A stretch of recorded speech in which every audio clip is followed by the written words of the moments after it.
중국 우한에서 처음 발병한 이 신종 코로나 바이러스 감염증, 중국 안에만 머물지 않았습니다. 중국 바깥에서 가장 먼저 확진 환자가 나온 곳, 바로 태국인데요. 오늘 또 확진자가 나와서 확진 건수가 4건으로 늘었습니다. 이어서 일본과 우리나라, 또 타이완과 마카오에서 각각 1명씩의 확진 환자 나왔습니다. 싱가포르에서도 의심 환자가 발생했고요. 특히 의심 환자가 100명을 넘었던 홍콩에서 확진 환자가 나왔다는 현지 언론 보도도 있습니다.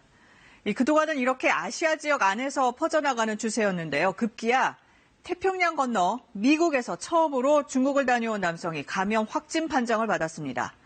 이 전문가들은 이제 신종 코로나 바이러스 감염증이 전 세계로 확산되는 건 시간 문제라고 우려하고 있습니다. 중국의 방역망이 뚫렸다고 판단하는 거죠.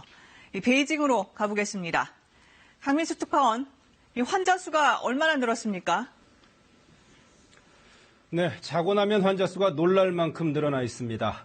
하루 만에 100명 넘게 늘어서 공식 발표상으로는 지금 현재 473명이 확진 환자입니다.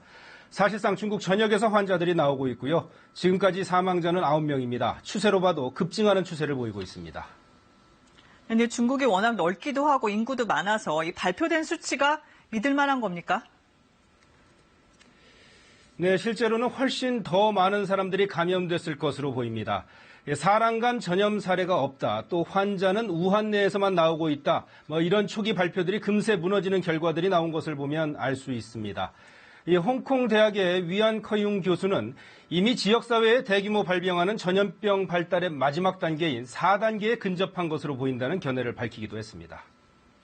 네, 중국의 춘절 연휴가 곧 시작되는데 또 많은 중국인들이 이동하고 또 해외로도 나가잖아요. 대비책이 좀 나오고 있습니까? 일단 최초 발생지 우한의 방역망은 뚫린 상태이고요. 우한시 시장이 오늘 폐렴에 대한 인식이 처음부터 높지 못했다고 일부 시인하고 뒤늦게서야 우한 여행 자제를 권고하고 나섰습니다. 중국 외교부는 전면적인 여행 제한 실시가 필요한 것 아니냐는 외신 기자들의 질문에 책임 있게 대처 중이라는 원론적인 답변만 내놨습니다. 사실상 중국의 민족 대이동이 이미 시작된 상태여서 걱정이 많이 되고 있는 상황입니다.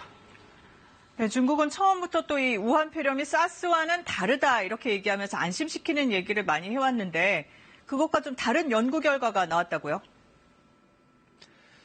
네, 전염력이 크지 않다는 중국 당초 발표와 달리 이번 신종 코로나 바이러스가 사스처럼 박쥐에서 발원을 했고 전염성이 매우 높다는 연구 결과가 나왔습니다. 중국 질병예방통제센터 연구 결과입니다.